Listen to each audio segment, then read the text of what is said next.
maskerasi. Yotenga nyasha. Zvino yazvaratende.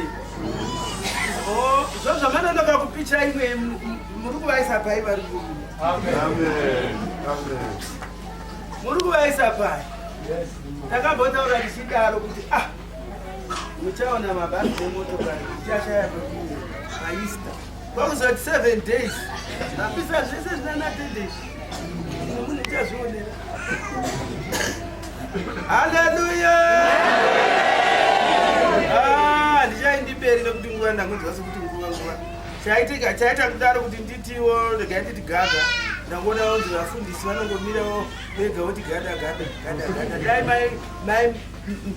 maigaba vanga vari pano asi maituka mukasvotwa. Haleluya. Kana kuti vanongoziva kuita tutu.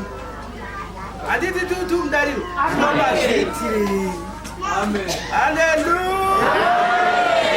Ndinokukwazisai mose. Ndotenda nyasha kuna Kristu Jesu iye watisangana.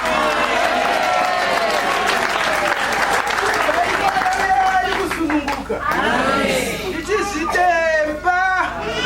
Hamusambonyara pakuzvidemba zvidembe. Ndizunguruke. Ndigowana denga mutana Jesu. Amen.